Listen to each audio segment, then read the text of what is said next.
السلام علیکم ورحمۃ اللہ وبرکاتہ۔ بسم اللہ الرحمن الرحیم۔ محترم ناظرین، تاریخ اسلام میں ایسے ایمان افروز واقعات ملتے ہیں جو سننے والے کے دل کو ہلا دیتے ہیں اور اللہ اور اس کے رسول صلی اللہ علیہ وسلم سے محبت کو مزید بڑھا دیتے ہیں۔ آج کا واقعہ بھی انہی میں سے ایک ہے، جس میں ایک سادہ دل اعرابی نے ایسی بات کہہ دی کہ سن کر نبی کریم صلی اللہ علیہ وسلم کی آنکھوں سے آنسو جاری ہو گئے۔ یہ واقعہ نہ صرف ایمان کو تازہ کرتا ہے بلکہ اللہ کی بے پناہ رحمت اور مغفرت پر بھی روشنی ڈالتا ہے۔ ناظرین، ایک مرتبہ نبی کریم صلی اللہ علیہ وآلہ وسلم طواف فرما رہے تھے۔ ایک اعرابی کو اپنے آگے طواف کرتے ہوئے پایا، جس کی زبان پر یا کریم کی صدا تھی۔ حضور اکرم صلی اللہ علیہ وسلم نے بھی پیچھے سے یا کریم پڑھنا شروع کر دیا۔ وہ اعرابی یکن یمانی کی طرف جاتا تو پڑھتا یا کریم۔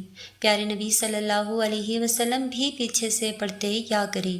وہ اعرابی جس سمت بھی رخ کرتا اور پڑھتا یا کریم۔ آپ صلی اللہ علیہ وسلم بھی اس کی آواز سے آواز ملاتے ہوئے یا کریم پڑھتے۔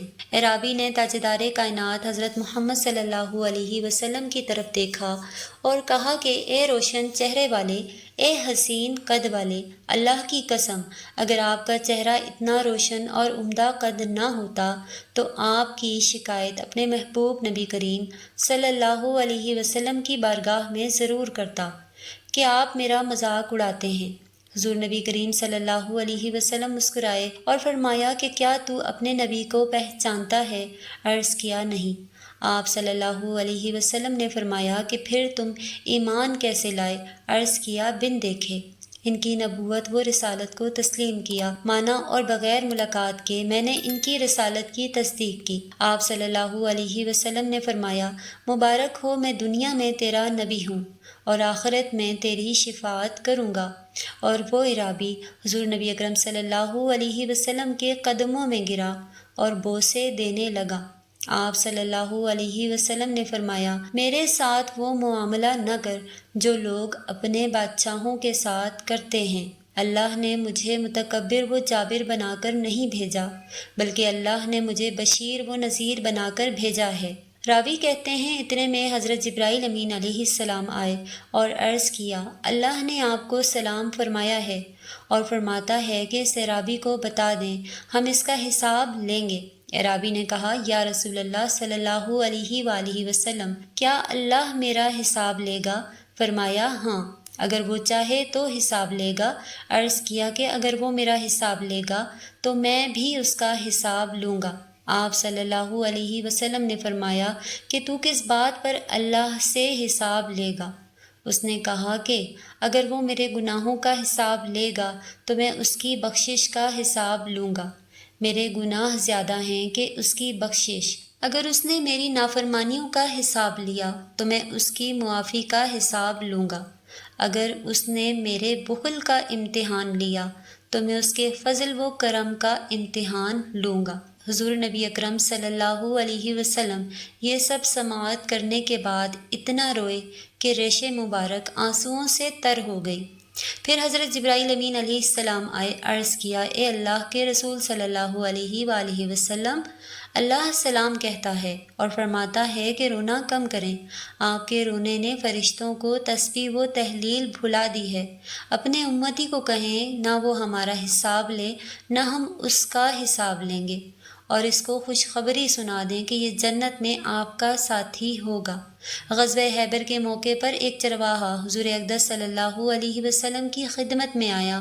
وہ یہودیوں کی بکریاں چرایا کرتا تھا۔ اس چرواہے نے جب دیکھا کہ خیبر سے باہر مسلمانوں کا لشکر پڑاؤ ڈالے ہوئے ہے، اس کے دل میں خیال آیا کہ میں جا کر ان سے ملاقات کروں اور دیکھوں کہ یہ مسلمان کیا کہتے ہیں اور کیا کرتے ہیں۔ چنانچہ بکریاں چراتا ہوا مسلمانوں کے لشکر میں پہنچا اور ان سے پوچھا کہ تمہارے سردار کہاں ہیں؟ صحابہ کرام نے بتایا کہ ہمارے سردار حضور صلی اللہ علیہ وسلم اس خیمے کے اندر ہیں۔ پہلے تو اس چرواہے کو ان کی باتوں پر یقین نہ آیا۔ اس نے سوچا کہ اتنے بڑے سردار ایک معمولی سے خیمے کے اندر کیسے بیٹھ سکتے ہیں۔ اس کے ذہن میں یہ تھا کہ جب آپ اتنے بڑے بادشاہ ہیں تو بہت ہی شان و شوکت اور ٹھاٹ باٹ کے ساتھ رہتے ہوں گے، لیکن وہاں تو کھجور کے پتوں کی چٹائی سے بنا ہوا خیمہ تھا۔ خیر، وہ اس خیمے کے اندر آپ سے ملاقات کے لیے داخل ہوا اور آپ سے ملاقات کی اور پوچھا کہ آپ کیا پیغام لے کر آئے ہیں اور کس بات کی دعوت دیتے ہیں۔ حضور اقدس صلی اللہ علیہ وسلم نے اس کے سامنے اسلام اور ایمان کی دعوت رکھی اور اسلام کا پیغام دیا۔ اس نے پوچھا کہ اگر میں اسلام کی دعوت کو قبول کر لوں تو میرا کیا انجام ہوگا اور کیا رتبہ ہوگا؟ حضور اقدس صلی اللہ علیہ وسلم نے فرمایا، اسلام لانے کے بعد تم ہمارے بھائی بن جاؤ گے اور ہم تمہیں گلے سے لگائیں گے۔ اس نے کہا کہ آپ مجھ سے مذاق کر رہے ہیں، میں کہاں اور آپ کہاں؟ میں ایک معمولی سا چرواہا ہوں اور میں ایک سیاہ فام انسان ہوں، میرے بدن سے بدبو آ رہی ہے، ایسی حالت میں آپ مجھے کیسے گلے سے لگائیں گے؟ حضور اقدس صلی اللہ علیہ وسلم نے فرمایا کہ ہم تمہیں ضرور گلے سے لگائیں گے اور تمہارے جسم کی سیاہی کو اللہ تعالیٰ تابانی سے بدل دیں گے اور اللہ تعالیٰ تمہارے جسم سے اٹھنے والی بدبو کو خوشبو سے تبدیل کر دیں گے۔ یہ باتیں سن کر وہ فوراً مسلمان ہو گیا اور کلمہ شہادت پڑھ لیا۔ پھر حضور اقدس صلی اللہ علیہ وسلم سے پوچھا کہ یا رسول اللہ صلی اللہ علیہ وآلہ وسلم، اب میں کیا کروں؟ آپ نے فرمایا کہ تم ایسے وقت میں ایمان لائے ہو کہ نہ تو اس وقت کسی نماز کا وقت ہے تم سے نماز پڑھواؤں اور نہ ہی روزے کا زمانہ ہے تم سے روزے رکھواؤں، زکوٰۃ تم پر فرض نہیں۔ اس وقت تو صرف ایک ہی عبادت ہو رہی ہے جو تلوار کی چھاؤں میں انجام دی جاتی ہے، وہ ہے جہاد فی سبیل اللہ۔ اس چرواہے نے کہا، یا رسول اللہ صلی اللہ علیہ وسلم، میں اس جہاد میں شامل ہو جاتا ہوں، لیکن جو شخص جہاد میں شامل ہوتا ہے اس کے لیے دو میں سے ایک صورت ہوتی ہے، یا غازی یا شہید۔ تو اگر میں اس جہاد میں شہید ہو جاؤں تو آپ میری کوئی ضمانت لیجئے۔ حضور اقدس صلی اللہ علیہ وسلم نے فرمایا کہ میں اس بات کی ضمانت لیتا ہوں کہ اگر تم اس جہاد میں شہید ہو گئے تو اللہ تعالیٰ تمہیں جنت میں پہنچا دیں گے اور تمہارے جسم کی بدبو کو خوشبو سے تبدیل فرما دیں گے اور تمہارے چہرے کی سیاہی کو سفیدی میں تبدیل فرما دیں گے، کیونکہ وہ چرواہا یہودیوں کی بکریاں چراتا ہوا وہاں پہنچا تھا۔ اسی لیے حضور اقدس صلی اللہ علیہ وسلم نے فرمایا کہ تم یہودیوں کی جو بکریاں لے کر آئے ہو ان کو جا کر واپس کرو، اسی لیے کہ یہ بکریاں تمہارے پاس امانت ہیں۔ اس سے اندازہ لگائیں کہ جن لوگوں کے ساتھ جنگ ہو رہی ہے، جن کا محاصرہ کیا ہوا ہے، ان کا مال غنیمت ہے، لیکن چونکہ وہ چرواہا بکریاں معاہدے پر لے کر آیا تھا، اسی لیے آپ نے حکم دیا کہ پہلے وہ بکریاں واپس کر کے آؤ، پھر آ کر جہاد میں شامل ہونا۔ چنانچہ اس چرواہے نے جا کر بکریاں واپس کیں اور واپس آ کر جہاد میں شامل ہوا اور شہید ہو گیا۔ جب جنگ ختم ہوئی تو حضور اقدس صلی اللہ علیہ وآلہ وسلم لشکر کا جائزہ لینے لگے۔ ایک جگہ آپ نے دیکھا کہ صحابہ کرام کا مجمع اکٹھا ہے۔ جب آپ قریب پہنچے تو ان سے پوچھا کہ کیا بات ہے؟ صحابہ کرام نے فرمایا، جو لوگ جنگ میں شہید ہو گئے ہیں ان میں سے ایک آدمی ایسا بھی ہے کہ جس کو ہم میں سے کوئی نہیں پہچانتا۔ آپ نے فرمایا کہ مجھے دکھاؤ۔ جب آپ نے دیکھا تو فرمایا کہ تم اس شخص کو نہیں پہچانتے مگر میں اس شخص کو پہچانتا ہوں، یہ چرواہا ہے اور یہ وہ عجیب و غریب بندہ ہے جس نے اللہ کی راہ میں ایک بھی سجدہ نہیں کیا، اور میں اس بات کی گواہی دیتا ہوں کہ اللہ تعالیٰ نے سیدھا اس کو جنت الفردوس میں پہنچا دیا ہے، اور میری آنکھیں دیکھ رہی ہیں کہ ملائکہ اس کو غسل دے رہے ہیں اور اس کی سیاہی سفیدی میں تبدیل ہو گئی ہے اور اس کی بدبو خوشبو میں تبدیل ہو گئی ہے۔ نبی کریم صلی اللہ علیہ وآلہ وسلم ایک سفر سے واپس آ رہے تھے۔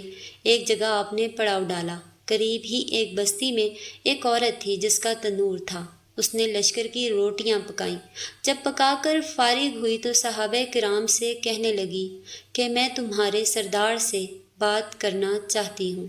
صحابہ کرام رضوان اللہ علیہم اجمعین اسے نبی کریم صلی اللہ علیہ وآلہ وسلم کے پاس لے آئے اور آپ سے کہنے لگی، اے اللہ کے پیارے رسول، میں آپ سے ایک بات پوچھنا چاہتی ہوں۔